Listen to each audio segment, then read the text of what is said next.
We're going to do an hour and a half of entrepreneurship this morning. And after that, we're going to take a break.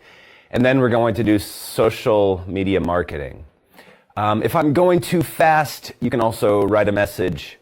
Or if there's any other problems, let me know. Okay, this is my first time doing this over the camera. So we'll see how this goes. All right. Today we're talking about business strategy. And this is a topic we've talked about a lot before because it runs throughout anytime we're talking about a company's business strategy or marketing strategy. We talk about business strategy. Yeah. So this time we're looking at it from the point of view of an entrepreneur. So how does being an entrepreneur change? Okay. So before we start, I want to review disruptive innovations because it's a very important concept. So, do you prefer paper books or e-readers? Already there's a spelling mistake. I recognize that. So, actually, why don't you message me? Do you prefer paper books or e-readers? Anybody have an e-reader? Nobody's messaging anything.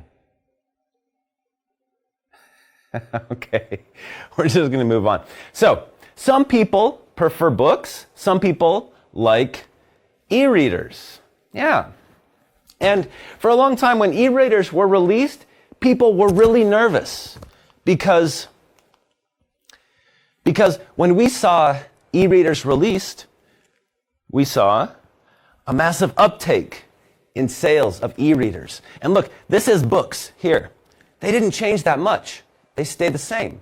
But e-readers totally changed the way that we read books. And so we see this massive uptake, and the book manufacturers, the people who sold books, bookstores, they were really nervous because of this uptake. However, if you ask anybody who still has an e-reader, most of them still read books because there's a purpose for them. So what we saw was the book industry moving forward, and then e-readers, a disruptive innovation, making it so that we don't need to read books any longer, cutting through that industry, making all of these companies obsolete. But as we saw that uptake, making the companies obsolete, we see it, the uptake of the books, we see them dive, the new technology comes in, but then books come back because there's still a purpose for books. Books, they have a weight, they have a smell, they have a reason that they are better than e-readers in some cases. In fact, I own both. I own an e-reader. I take that when I'm traveling, but I also own books. I can show my friends books. I can let them borrow books. There's reasons for books. And so this is what we find in a lot of disruptive innovations.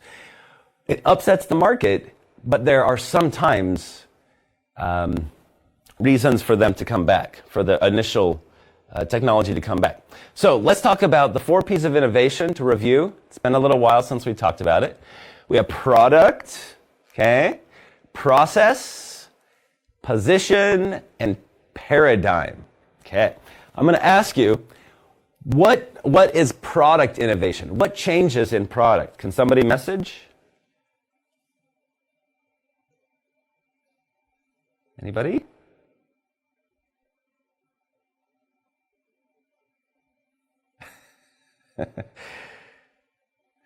No answers so far. I'm just going to keep going, okay? Product changes the product. Okay, that one's pretty clear. That one's pretty obvious. It changes the product itself. We release something new that hasn't come out before, okay? Process innovation changes the way that we make that product or that good or service, okay? It doesn't have to be a tangible product. It can be a service as well. As well as position changes the way that we use some product. So there's a product before, we reuse it in a different way. And paradigm totally changed the way that we think about a certain industry. Again, product, we create a new product in an industry. Process, we change the way that a product is made. We don't necessarily change the product, but we change the way that we made it. Position, we take an existing product that exists in another industry and we apply it in a new way. Paradigm, we totally disrupt the industry and change everything, just like e-readers changed books. So,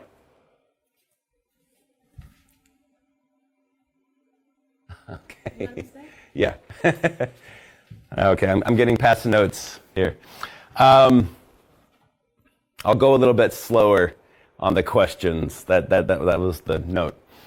Okay, so I am looking for an apartment. Okay, so I am your customer. Okay, now I want you to access the paper in the drive. Okay, so quickly go to the Google Drive, access this paper because you're going to need it to follow along. I should have told you this at the beginning. Didn't think about it. So I'll give you just a moment. Go to the Google Drive. Open this paper. Okay. This is lesson 5. It says live cast version, business strategy. Okay. Give you a moment.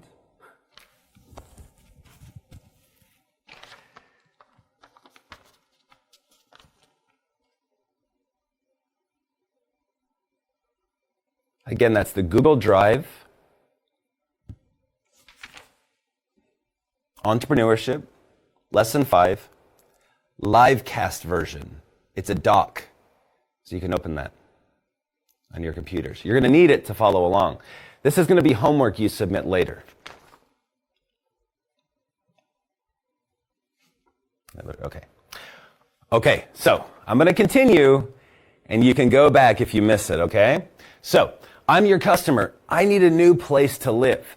You are an entrepreneur. You want to create a new product or a new process or a new, take something existing already and apply it to help me find a new apartment. Okay, so I'm going to give you a moment. I want you to think of a product innovation. Okay, I'll give you an example of a product innovation. I want you to think of one too. Okay, so here is an app that someone could design where you could hold it over a city and look at what apartments are available for rent. Okay? So that is a product innovation. I want to hear your ideas. So message me your ideas about a product innovation. I'll give you just a moment to reply.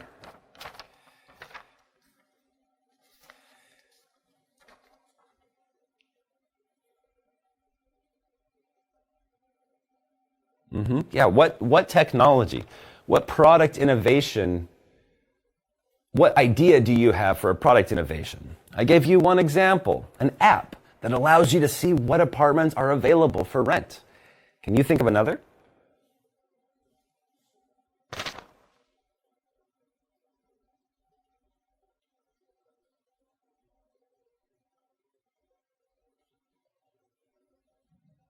An alarm?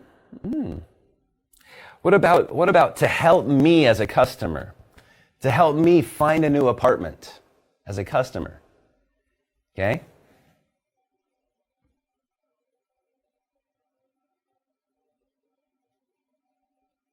So again, I'm your customer. You're an entrepreneur. You're trying to think of ideas to help me. Startups are built from ideas, an initial idea. Oh, I can help that group of people with something. Okay?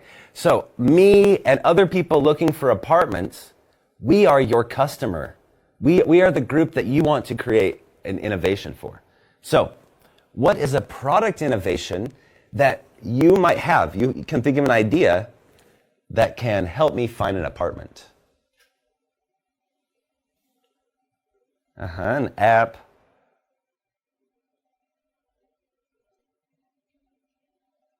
A website, Yeah.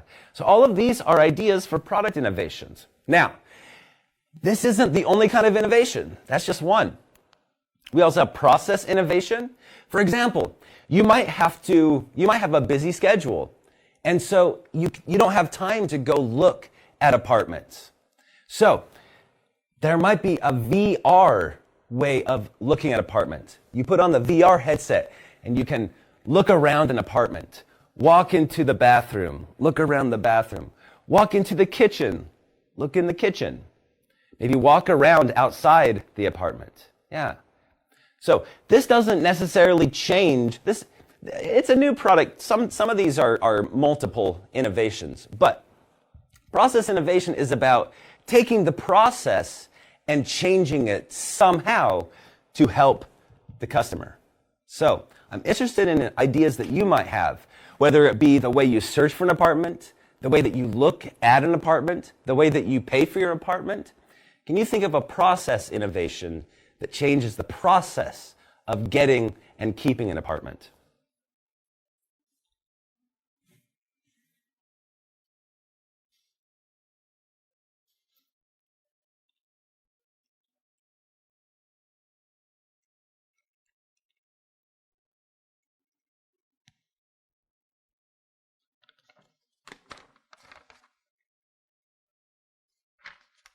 If you don't want to share yours, be sure to write it. You can type it if you're working on a computer. If you printed it, you can write it on your sheet.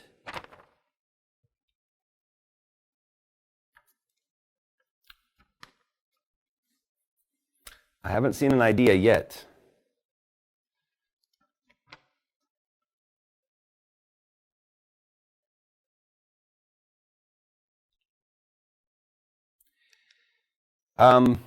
I can't speak Vietnamese as well as I can speak English, so I can't help.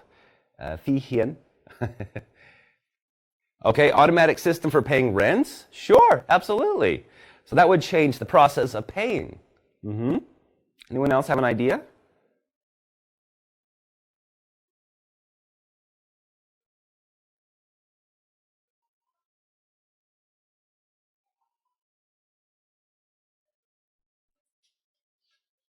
No other ideas. Okay. That's okay. Okay. Then we have an option of a process innovation. This takes an existing product in a different industry and fixes the problem that I, a customer, have. And entrepreneurs do this all the time. Okay? So, consider my process innovation example. Whoops. We have a hotel. Now, hotels are supposed to cater to tourists. However, they also have rooms available for people to live in. So, positioning innovation. This changes the use of a hotel room to fit a different purpose. Does that make sense? We also have Airbnb also does this. Airbnb mostly focuses on tourists, but some people use Airbnb to find apartments in which to live. Yeah. Does anybody have a positioning innovation idea that you want to use? Please share it.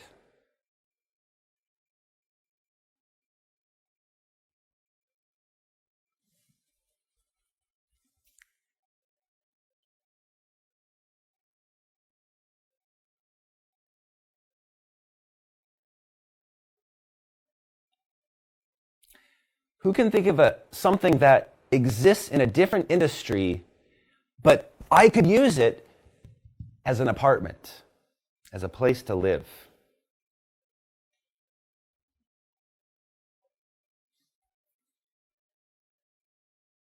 Anybody have an idea? Oh, yeah, like campus. Sure, absolutely. Yeah. So it might be that might be made for students, but they might open it up to other people. Yeah. So that would be an example of positioning innovation. Now again, our idea can meet several of these types of innovation, but that is one example. The campus and the hotel are examples of specifically of positioning innovation. Then we have paradigm innovation. Now this changes the whole reason I need an apartment. These ones are the hardest ones because these ones totally disrupt whole industries. My example, so we think about why do we need an apartment? a place to relax, a place to sleep at night, a place to unwind. If there's a way to recharge our brains, somehow an invention in the future, this could be a disruptive innovation, a paradigm innovation, totally making us totally rethink the idea of apartments. Does that make sense? Does anybody have an idea of a paradigm innovation you want to share?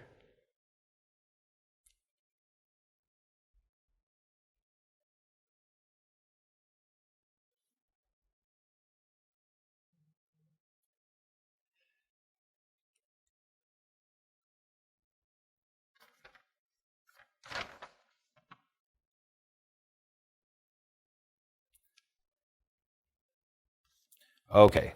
Now, if you didn't come up with ideas, you can use my ideas. Be sure you write it in on the worksheet that we're using, because we're going to use that for further examples in the class. Again, paradigm totally changes the way that we think about that industry. Yeah, so it's different. This class is a later class, so some of these terms I'm expecting students in my class to be aware of what they mean. I'm aware that there are some students from other schools and things like that. You're more than welcome. It's just I won't be able to define terms for you as I would with my class, because they already know the terms. Okay. Now, I'm going to mention something. We're not talking just businesses. We're talking about organizations, and that includes NGOs.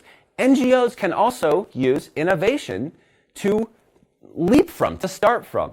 So, one example of this is Soul Rebels in Ethiopia. Okay? This is a shoe company. They make very strong, good shoes, comfortable shoes, and they provide work opportunities for people in impoverished areas. And they do a couple of innovations that are interesting. One is a product innovation, okay? It's a type of shoe. It has a certain feel to it. It has a certain comfort. And the reason why is, and it's got a certain design, which makes it a product innovation. The design makes it a product innovation. But the process innovation changes the feel of it. It uses hand-loomed fabrics, so it's actually handmade. Inner tube laces, what you have on your bicycle and on your car tires. It uses that for the laces. Hand-spun cotton on it as well, and recycled tire soles. So also from like a car tire, they have the sole. So they took an idea and they came up with a product innovation and a process innovation to then launch their first product and eventually launch their startup to supply a variety of shoes. Yep, and you can see they have several different types of shoes that they offer.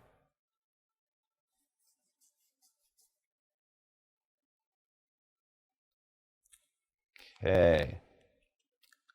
All right, we're going to move on to business strategy. So we've talked about innovation and the importance that innovation plays in entrepreneurship. Now we want to talk about business strategy. Again, this class is built specifically for my class on campus. It's just being adapted for the video. So there might be some terms that you're unfamiliar with. I'll watch this and try to answer questions, and we'll see. Okay. All right, so we've got an idea. What do you think? Should we write a business plan on the first day? Message me. Should we write a business plan on the first day when we get our first idea? What do you guys think? Right, yes or no? Let's see how many yeses and nos we have.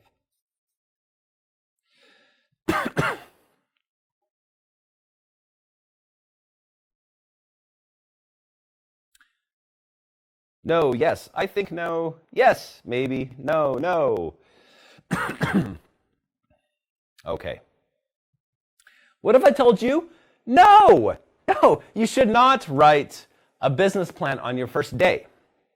The reason why is because we talked about the lean startup model. We don't yet know what our business is going to look like. We've only come up with an idea for one product. That's not yet a business. Businesses require us to think about the future. When we just have one idea, that's not yet a business. what we should do instead of writing a business plan is figuring out how to make that one product.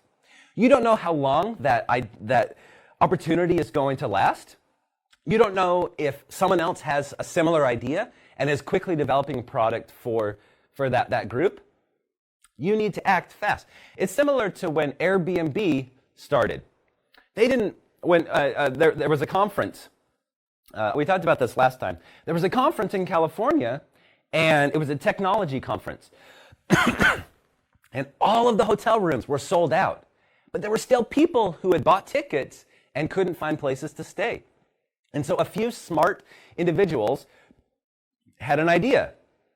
They created a website and took pictures of their spare rooms in their apartments. Now, they didn't sit down and write a business plan and think about what this business could mean in the future. No, they weren't there yet. They had an idea for a product, and so they created that product. They put all their time and effort into that product because they didn't know how long that opportunity would last. Not very long, because the conference was coming up. They didn't know they didn't know they had a business yet. They just knew they saw an opportunity. They took it. They didn't waste time on a business plan. It's a waste of time on a business plan in the beginning. Now, business plans are important in the future, but we're not there yet, okay?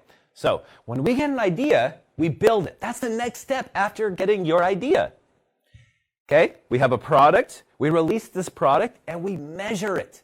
We talk to the people who buy it. In fact, we may not even be able to sell it. We have to sometimes give our product away or give our solution to some problem away.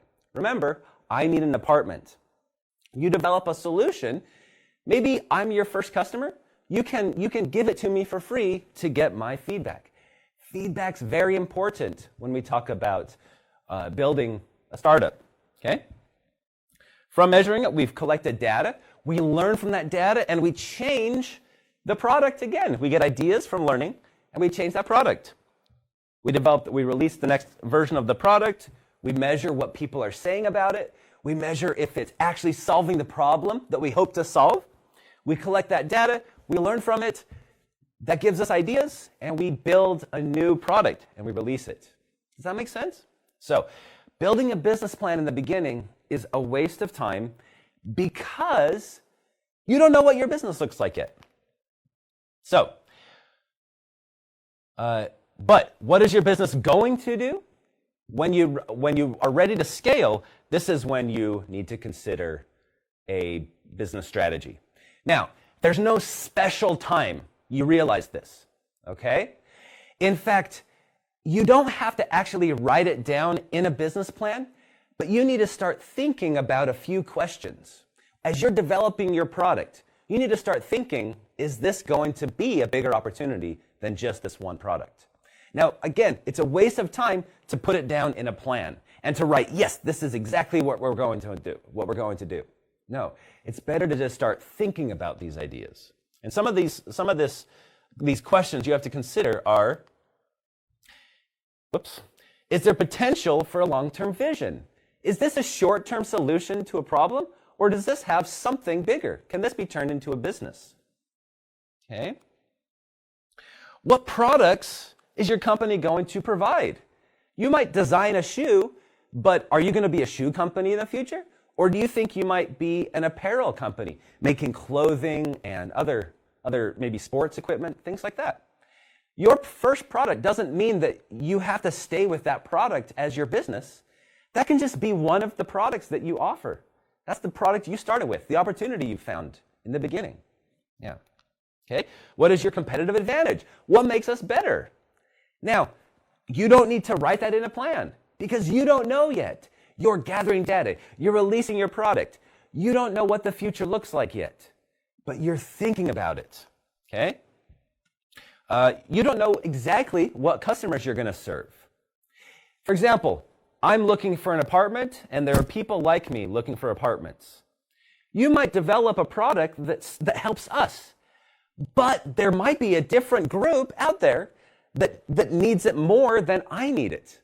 And if you write it in a plan and you decide to focus just on me, you miss out on that opportunity of that other group that might need the product more than I do. Okay?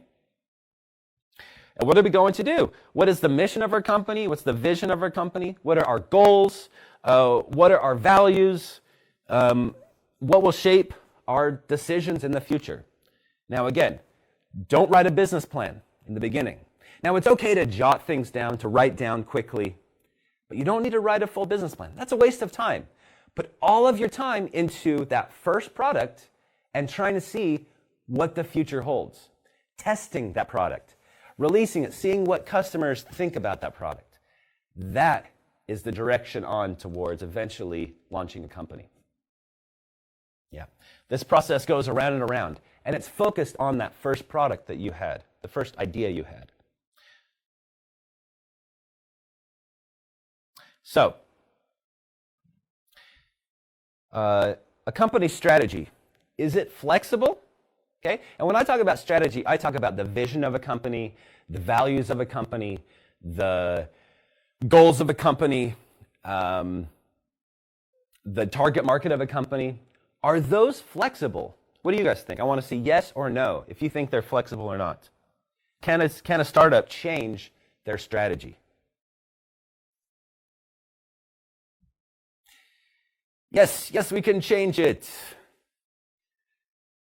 Yes, flexible. Yes, you're right. It's flexible. Yeah, we can change it. We can change it hourly if we want to, because we're not a company. So, yeah. Okay, so let's talk about vision and mission. I'm going to focus more on vision. Again, mission is important, but vision is this far-off idea that we think we might be able to reach someday. This obscure idea of success that we might be able to reach someday, okay? A mission is how are we going to get there, okay? A vision is something that a company, a startup, let's say a startup can start thinking about. The mission is a little bit more difficult for a startup to think about because they don't yet know exactly how they're going to serve customers. But they can start thinking about what does the future hold. Again, we're not putting it in a plan yet, but we are thinking about it. We're interested in the strategy, okay? So again, startups need to scale. All right, so let's look at Disney. I know Disney is not a startup, but it is a familiar company, so I chose it. Okay, the vision of Disney is to make people happy, okay? Now, they can do this in a lot of different ways, okay? Their mission is much more concise, describes how they're going to do it. Startups are going to have a really hard time talking about what their mission is. They're not going to know exactly how they're going to do that. But we can start thinking about what we might want to do in the long run, very long run, with our company, okay? So the vision, Disney, to make people happy. That's one that they could have come up with on the first day while they were thinking about what that first idea they had could mean, okay? Now, it doesn't mean that it didn't change over the years. It doesn't mean that it was even reworded, okay? Yeah. Now, let me ask, why wouldn't a company just choose to be the best company as their vision and their mission by doing things that make us great? I want you to message me, why wouldn't this be a good vision and mission? What do you guys think?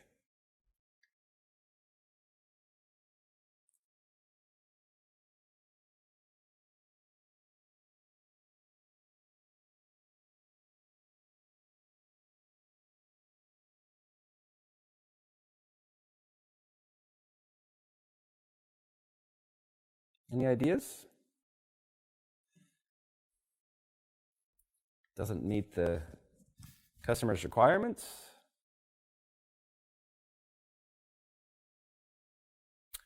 These are interesting ideas. It's not smart. It's not profit-driven.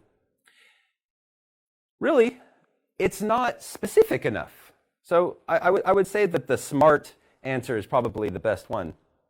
Yeah, it's not specific enough. It doesn't tell you what you're going to do with your company. Every company wants to be the best company in the world. But we haven't thought about exactly what we're going to do to reach that. So this vision to make people happy, it drives, it's this far-off idea. If Disney set set the vision as to make a lot of money or to be the best company in the whole world. What does that even mean? That doesn't mean anything. This one inspires some ideas. This one inspires a certain feeling in employees and people who have to follow this vision. Yeah. So this one doesn't mean anything. It's not specific. It doesn't really have any meaning. Yeah. Right. Yeah. It doesn't really make it unique. Right. Very, very good. Okay. So on your sheet, I want you to take one of your innovative ideas, the ones that you wrote here, and I want you to write a vision statement for your company. Yeah, give you a few moments. You'll write it right here. If you want to share your idea, you can.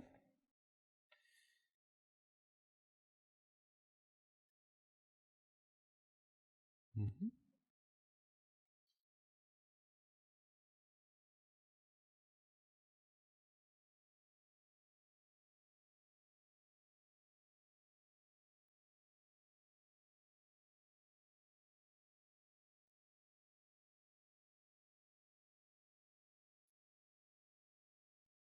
Oops, I somehow got out of. There we go.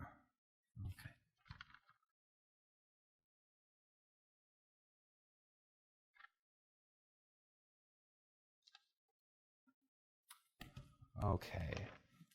We didn't get any. I'd like to see at least one student's vision. On the paper, you were supposed to write your own innovative ideas. So it was all in response to me needing an apartment. So you could write. You needed to write a product innovation, a process innovation, a position innovation, or a paradigm innovation. Okay, I had some people mention they didn't see the innovations. You can use one of the ones that I presented about if you can't think of your own. And consider that as your first product of your startup. And again, you don't know what your company looks like yet, but it's a good idea to have some sort of idea of what the future could hold. Now, you don't want to say we want to be the best apartment finder. No, but you might want to say we want to be the best in real estate. Maybe you think, maybe we could be in real estate. Maybe we could help people set up their lives. Okay. Again, you want to start thinking about what does the future hold, but you don't want to set it in a plan yet. You just want to start thinking about these things.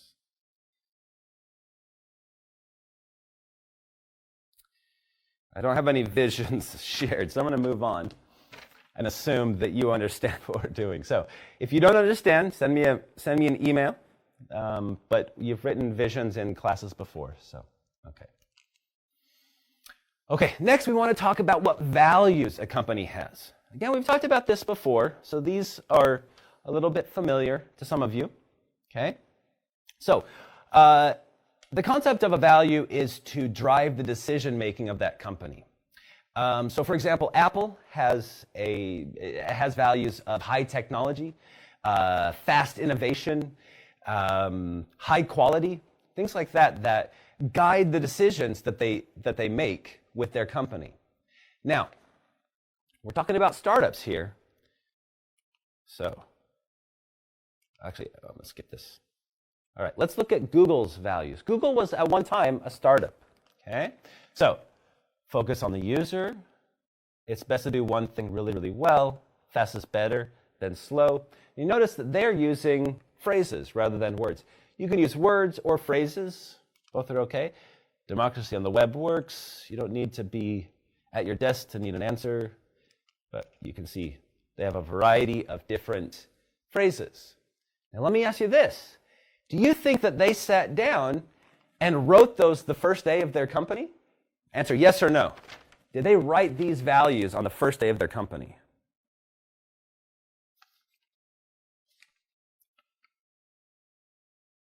Oh, I see some visions, changing the way people using alarm, replacing for the alarm clock. That's right, no. They did not sit down and write these values on their first day. These values were developed over a long period of time as they moved from having one product to eventually being a fully fledged company. Now, does that mean that Google started with no values? Answer that. Let's see.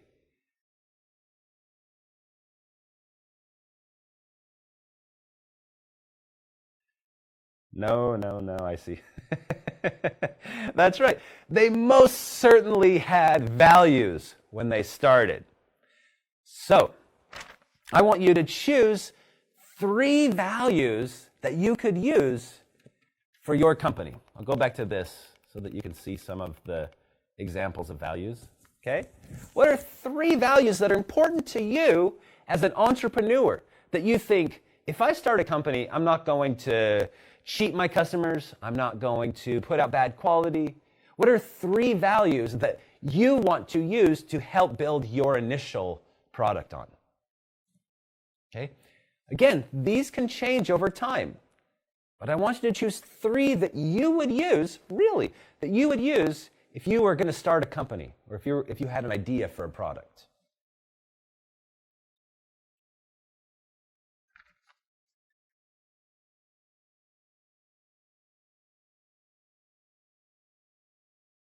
Good. Customer care, product quality, honesty.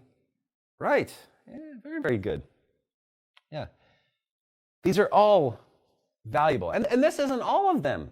This isn't even all of them. We could have whole, just slide after slide after slide of examples of words that we could use as values.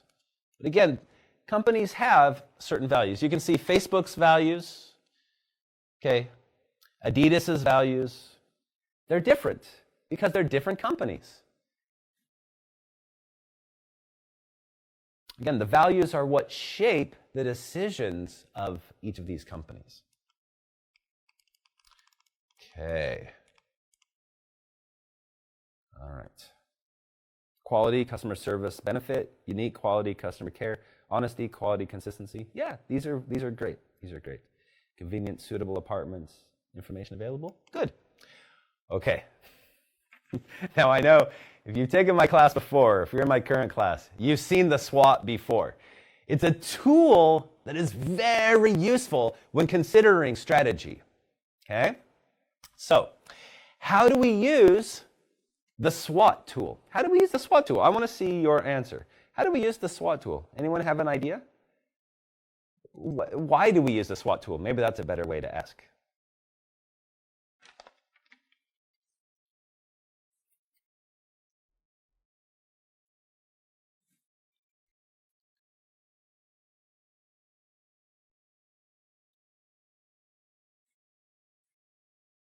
Any ideas?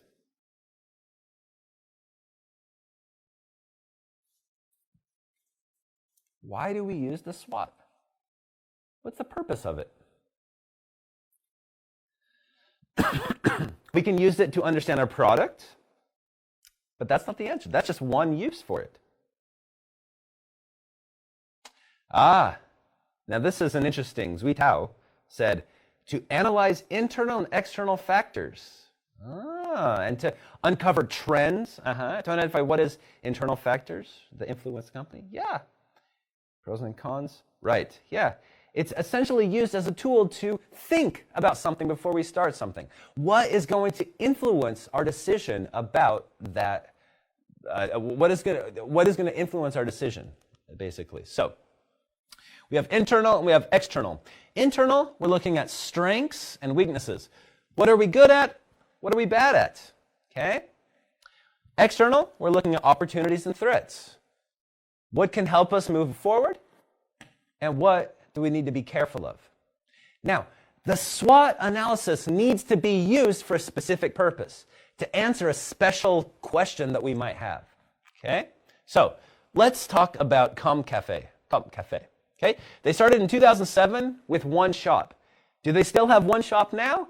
No way. In fact, they are international now. They've opened up stores in other countries. Yeah. So, let's pretend like we are Comp Cafe. We opened one location and people like it. That's our first product. Okay? We have dreams, we have a vision of growing bigger, but we haven't decided what that's going to look like yet. Okay? So, we want to scale from one cafe to possibly grow as a chain across Vietnam. That is the purpose of our SWOT. Okay? Now, I want you to think about at least, what did I say? At least 3 strengths and 3 weaknesses that first cafe in 2007 had. Now, I know many of you don't work for Comp Cafe, and probably none of you worked for them then, in 2007. So you have to use your imagination a little bit. But I want you to think of 3 strengths and 3 weaknesses that Comp Cafe had in the beginning. And I'd love for some of you to share your ideas.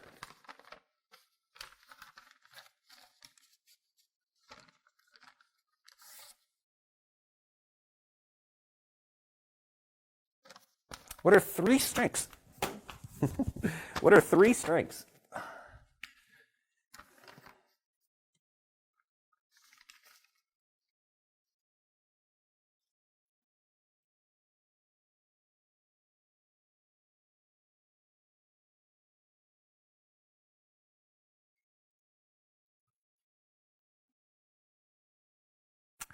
Any ideas about 3 strengths that Comp Cafe had back when they started in 2007?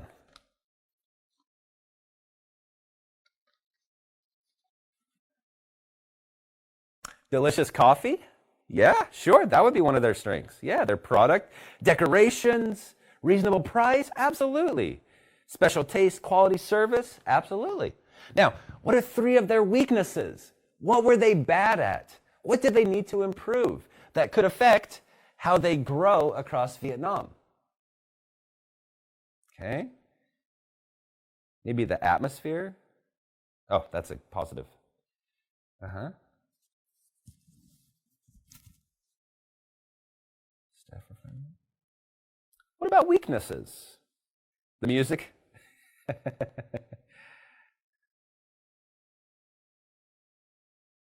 Oh, it wasn't specific enough. It was too general. We want to go from one cafe to a chain. What are the weaknesses? What are the Oh, the price of the products, the music. Yeah, sure, absolutely. So these were 3 things that might keep them back. Okay? All right, now,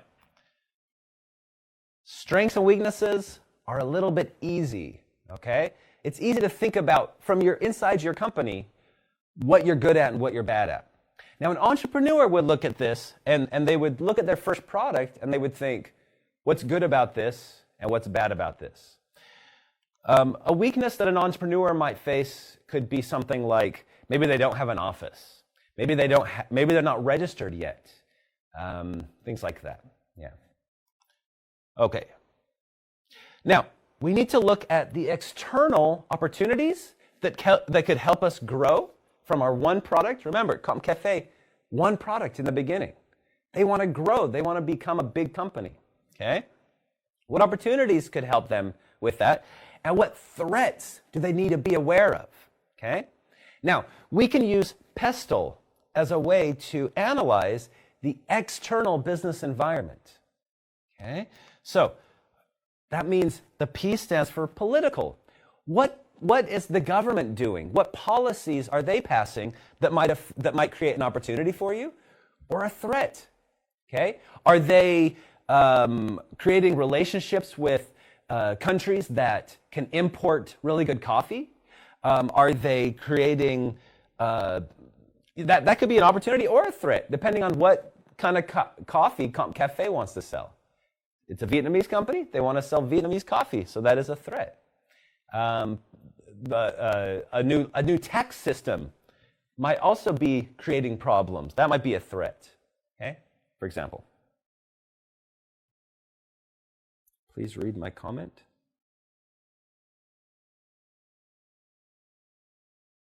The price is too high.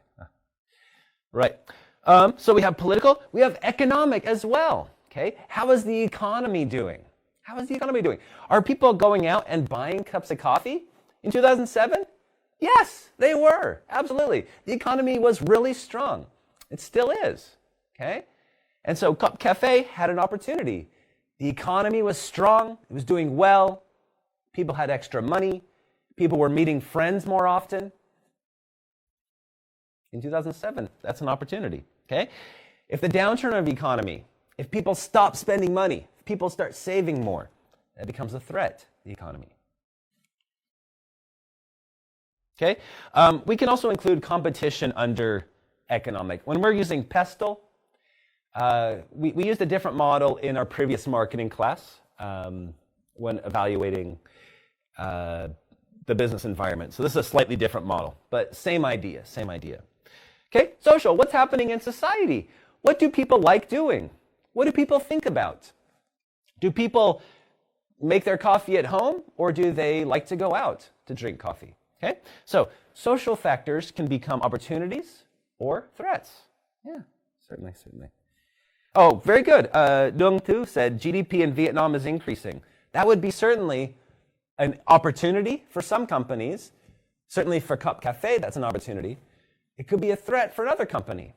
Okay, insurance typically does better during a downturn economy. There are certain industries that benefit from slowing economies. Good. Okay, legal as well. What laws are being passed? Now, this is similar to political. Political and legal can be a little bit similar because both are largely driven by the government. So legal more talks about what laws are being passed that may influence the industry or the company. So if a law passed that all companies need to pay a higher tax rate, or that's a bad example. If they need to meet certain standards on cleanliness, that might be a threat to Cup Cafe because their costs have to go up to meet that standard. Yeah, that would be an example.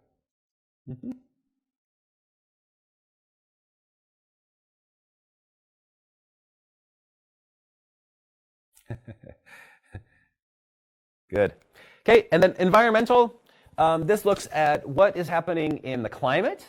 So if we are having a really cold season, that will affect coffee yields, and that will make the coffee more expensive for Cup Cafe. But if we're having a hot season, it might produce more coffee, and Cup Cafe's costs go down. So that could be an opportunity for them because they could put the money that they save, because coffee prices go down, for example, they save money on their product. They could put it into opening new shops, things like that. So opportunities and threats, the environment can be an opportunity or a threat. Okay, and technology can also change. Technology can create an opportunity, or technology can make a threat. Technology for Cup Cafe could be automated computers, so that you don't have to have somebody using their hand to calculate a bill, for example. This might save them time and save them money in the future. Could be an opportunity. Another technology might be, maybe Wi-Fi could be. If other cafes are not offering Wi-Fi and Cup Cafe offers it in 2007, that could be something that they use that could make people want to go to Cup Cafe, and it's easier for them to grow across Vietnam. Okay, so I want you to take a bit of time. Think of 3 opportunities and 3 threats. You can use the pestle framework as a way of identifying your threats and opportunities. I added pestle in the handout to help you think about your answer. So, for example, you could do one political. You could think of one political, you could think of one social, and think of one technological, for example. I'm just asking you to think of 3, but pestle can help you sort of think about it.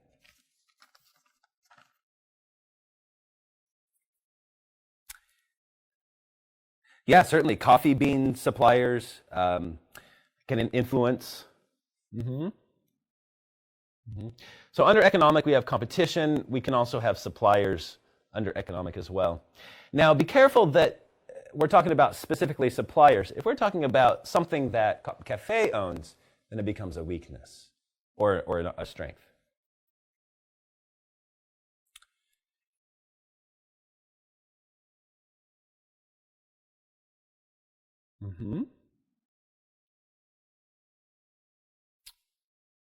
Good.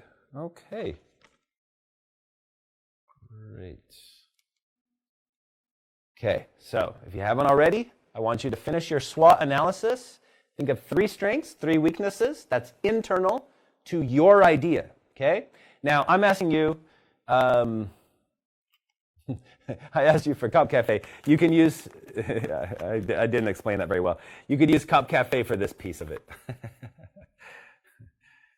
That's my bad. Yeah, so you could use Cup Cafe here, or you can use the idea that we've been using throughout the class for your SWOT analysis. Again, SWOT analysis, that's not your business plan. It's a tool that we use.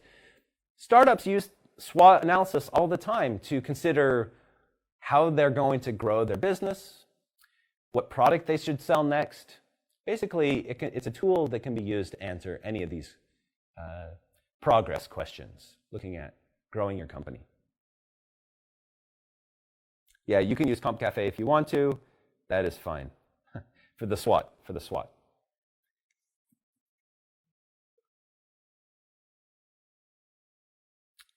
Okay. I'll give you a few moments to finish up on your SWOT.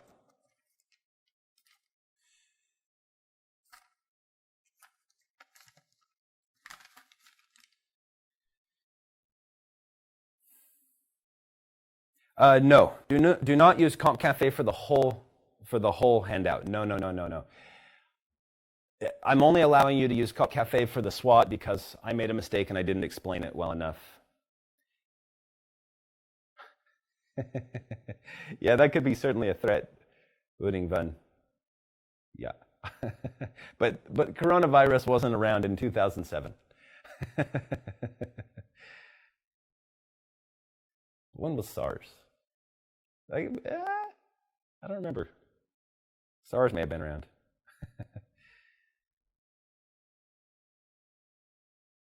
Yeah, only use Comp Cafe for the SWOT. If you haven't done it already, I want you to use your own company, the company that helps me find an apartment. I didn't explain that well enough, so either one is okay for this. Yeah, don't forget, this is 2007. Comp Cafe only has one store at this point. They have one product, essentially. Similar to how Airbnb had a website for that one event. Nike shoes released one pair of shoes that they thought could help runners.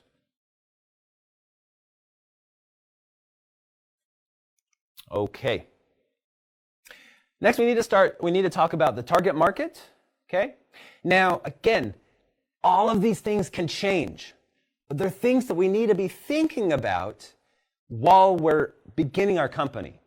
That's why I advise do not write a business plan. Don't write a business plan. It's a waste of time. But you can start thinking about what kinds of people are going to need your product. Now, there's a lot of people in the world. Should we try to sell to everybody? No. I can already tell you, everyone's going to say no. We should not try to sell to everybody. If we try to sell to everybody, if we're Comp Cafe, we're going to be trying to sell to babies. We're going to be trying to sell to other groups. It doesn't work. So don't try to sell to everybody. Instead, you have to narrow your market. Choose a market segment that needs your product. Okay. So what is segmenting a market? We have the population, the world population. We can tear out a group in which to focus on and understand their problems that they have and create solutions. And when I say solutions, I'm talking about products that help them overcome problems. Okay? Now, how can we segment a market? We have a few different ways. We have demographics. Depending on the product, it might be important for someone to have a certain height. It might be someone to have a male or female, maybe has to wear glasses, certain age, certain religion, certain income level. All of these things are demographics. They describe the population, mostly physical attributes. Then we have geographics, okay? This is where people live, where people are from, whether they live in big cities or whether they live in small communities, farming communities, okay? Geographic, we can also use this to take our overall population and break it into smaller pieces. We can also use psychographics, which is the way people think. Are people optimistic about the future? What kind of personality do people have? What do people do for fun? That would be a psychographic.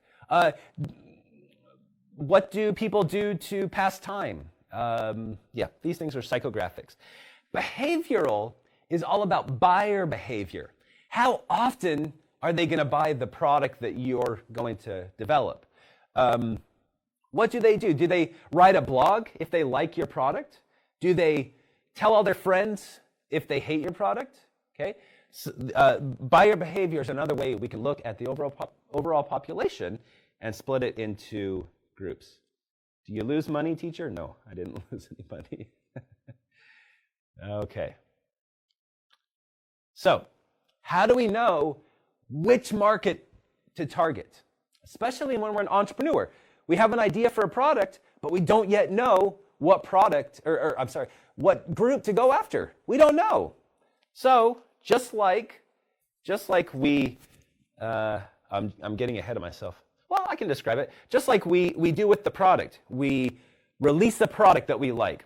We track what people are saying about it. We take that information and we improve our product. Then we release it again. We track what people are saying about our product. We improve our product and we release it again. We're also running tests with which customer groups we might be able to serve. Okay? So, how do we know which, let's actually do this one. How do we narrow our market? Okay? So we have some population. We can split them into groups. Now don't use CompCafe on here. I'm going to use CompCafe. You're going to use your own company. I'm going to use CompCafe. CompCafe opens its first location in 2007. Okay? Now, there was a population here that they could serve. Do you think that they should try to serve the whole world? No. CompCafe was one cafe. They can't sell to people in Australia. They can't sell to people in Russia. They can't sell to babies. They can't sell to very, very, very old people. Okay? They don't want to serve people who hate coffee. They don't want to serve people who don't have any money and can't buy coffee. There are certain groups of the population that they push out. Okay? So, this is their potential market segment. People who might be able to buy coffee. No babies, no old people, no people living in America. Okay? This is a population that lives in Vietnam.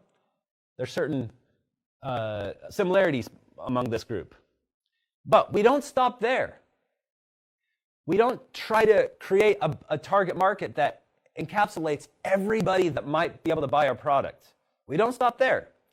We have to take this market and break it into smaller markets that we can then research, understand their problems that we can solve, and then get the product to them with a message that helps them understand how they can apply our product to their solution. So, for example, CompCafe, they didn't target everybody in Vietnam. No, they targeted tourists. They targeted adults who live nearby. They targeted university students. They targeted different groups that belong to this population here, but have different needs, have different wants, have different ideas. They belong to different target markets completely. But all of them could potentially buy from CompCafe. And in fact, when you're talking about entrepreneurship, you want to go even smaller. Okay? Tourists. What kind of tourists? Are we talking about tourists from other places in Vietnam visiting Hanoi? Maybe. So We focus on that group. We release the product to them. We see what they think about it. We learn from what we measured, the data we gathered from talking to the people visiting Hanoi. We change our product. Okay? We try a different market. Maybe we can try this group here. We see, are they the ones who want to buy from us? Okay? Everything's about testing. We don't know what our right target market is. We need to test small groups that we can access. Okay? And again, maybe this group's the right group. We don't know. We run a test. We talk to them. We see if they liked our product. And we respond. If we find this group likes us, we keep them. And we look at who else likes us. Có biết tiếng Việt rồi. Somebody asked me if I speak Vietnamese. Not well enough to lecture. Okay. Okay, I'm going to skip this. Because of time, I'm going to move ahead and talk about one really important aspect of target markets for entrepreneurs. Okay? For entrepreneurs, typically your idea is going to be born out of a problem that you have. What I mean is, for any of you who have had a business idea, it's probably been an idea that could help people like you. For example, if I'm looking for an apartment, I start thinking about, oh man, I wish there was a service that could this, okay? Or I wish they created an app that something. And from that, I might come up with an idea. And most entrepreneurs come up with an idea that could be a solution to their problem. Okay? For your homework, you did that. You talked about a population that you belong to, a problem that your population had, and then you went through 5 whys to uncover some options that might be able to solve some problem for some group. So, since you are part of a target market, the best way is to start with people like you. Okay? If I'm a coffee lover, for example, and I start Comp Cafe, I might reach out to other people who love coffee as much as I do. I might think about, why do I drink coffee? I drink coffee because I love the flavor. I'm going to reach out to people who also love the flavor. Why do I drink coffee? I drink it to stay up because I get so tired at the end of the day. I'll target that group as well. Probably, now I guess it depends on the situation, but for most startups, the best starting target market to focus on are people like you. And narrow it down. Narrow it. Who are you? And what does your idea, what problem does that solve for people like you? And then you go after that population. Yeah. Okay. For your homework. Oh, sorry. Really quickly. Now I should mention this market segmentation guide. It is for B2C only. B2B cuts out psychographics. That's about the only difference. Okay.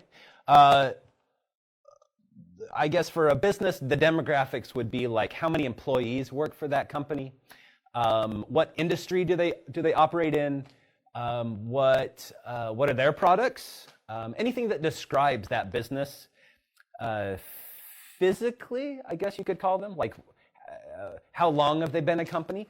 Those would all be demographics of a company. But buyer behavior of a company is how often do they rebuy, how often do they how hard do they negotiate for pricing? Things like that. Those would be buyer behavior.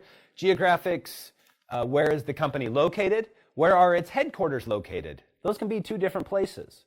Okay. So with B2B companies, we would still segment the market, but you would just cut out psychographics. Okay. So now it's your turn. Okay. I want you to think of some ideas of geographics, demographics, psychographics, and buyer behavior that describes people like you or me that might need an apartment. Okay? Combined target markets, I'm gonna skip that. Okay? So I just want you to list one or two characteristics that would match geographic, demographic, psychographic, buyer behavior that would describe people like you as a student or like me. Okay?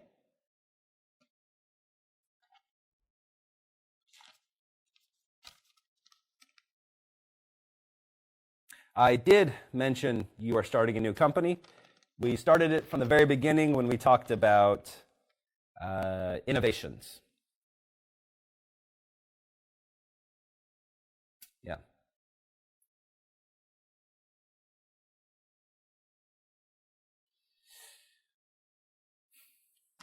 Again, if you need to go back and rewatch this video in order to understand something, it's totally fine. I understand.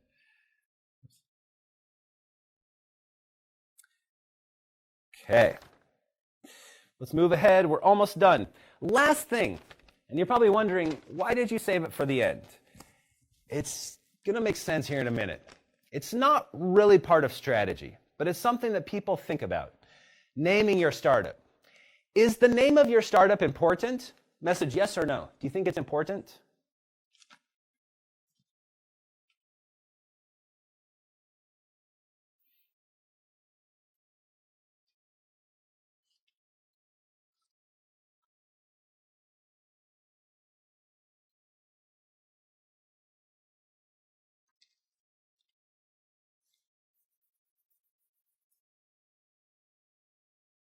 Okay, so some of you say, yes, it's important. Some of you say, no, it's not important. Now, I'm gonna give you an answer you don't really like. It might be important. It depends on the level of your success. Now, let's talk about that really quickly, okay? So, first off, is it easy to name a company? Not really, okay? When you start your first company, you can choose a name pretty easily, okay? Your name's not really important in the beginning. Here, let me actually skip because of time.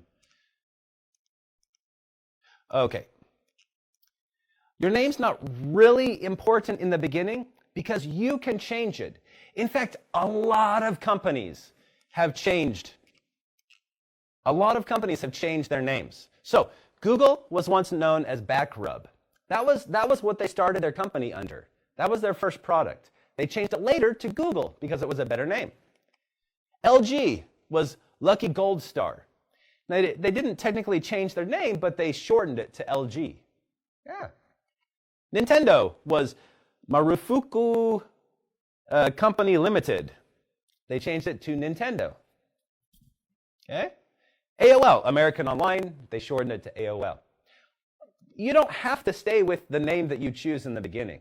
In fact, a lot of companies changed their names. Brad's Drink, that was what Pepsi was a long time ago. Okay? Since 1961. Jerry's Guide to the World Wide Web. What a stupid name. In 1994, they said, let's change it to Yahoo. Much better name. Okay? Best Buy, Sound of Music in the beginning. After 1983, Best Buy. Research in Motion became BlackBerry. BRS became Nike.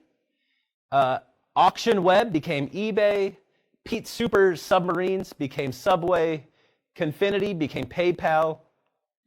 So you can see choosing a name is important, but you can change it later. Everything is open, everything is flexible when you're working with a startup. The reason why a name might be important, like I said before, is if you release a product that is totally changes an industry, it's a disruptive innovation, that might carry that name on for the rest of the time. It might be really hard to change your name. Yeah. In that case, it's important. But for most companies, you're going to be able to change your name. In fact, this can be a strategy. You might test your product under one name. Once you find the product that you like, you start establishing your company, you can change the name. It takes money to rebrand, but that might help you overcome the negative effects of maybe a not very good product in the very beginning of when you start your company. Yeah.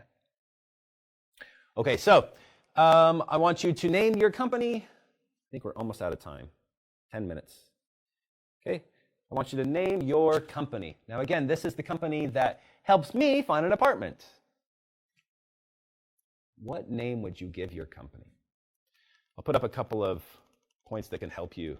I skipped over these, but yeah. Avoid hard to spell names. Give your name some sort of meaning.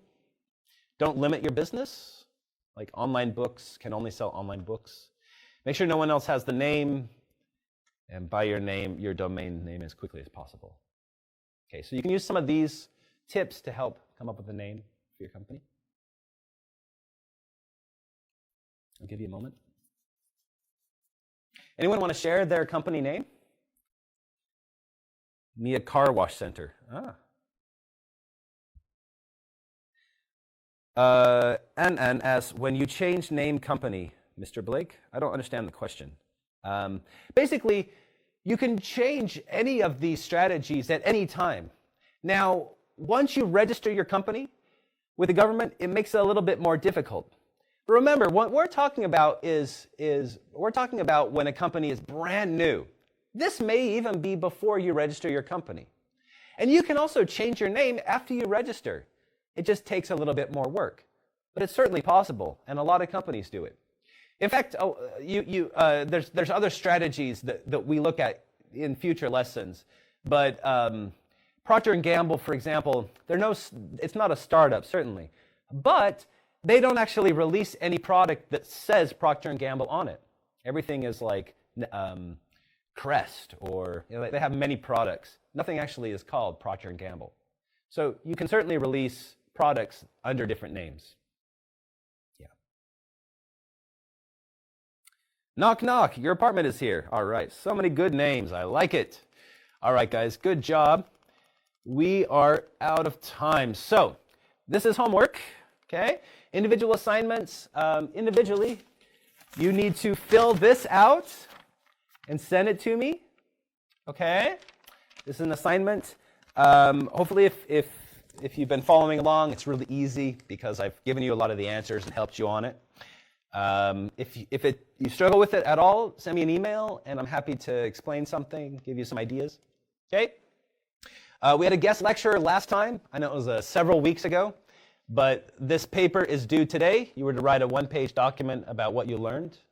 So, and then this is also due today. You were to eventually come up with an idea that you want to use for a startup, because the rest of this class is going to be building your startup so that you could start your company after this class if you wanted to. Yeah. So these were the steps. It's due today. This says print and email. Clearly, you can't print a copy, so you can email it to me. Okay. Entrepreneur interview. Again, this is coming up. This is in lesson 10, so we still have several weeks. But it may not be very easy to find an entrepreneur. You need to find an entrepreneur and actually interview them. Okay. I gave you a sheet that had lots of interview questions. If you don't know what I'm talking about, go to lesson 4, and you can see that sheet that I gave all students. And you can use those questions to help you when you interview an entrepreneur. Okay, and then group assignments. You had a group homework. Let's see here. Group homework. This is going to be due in lesson 7. So we've got 2 more lessons after this one. So lesson 6 is next, and then lesson 7. This one is due. What you're going to do is take one of the business ideas that you came up with in your individual, defining problems and solution.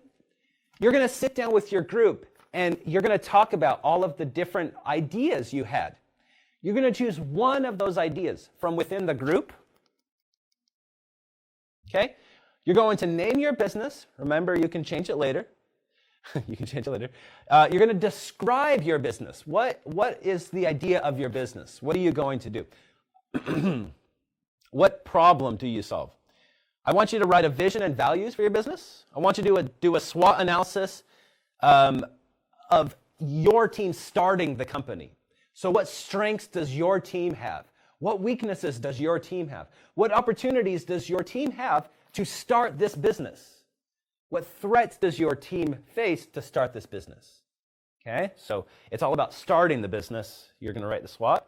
Describe your first target market. Okay, what need do they have that you're satisfying? And use detail.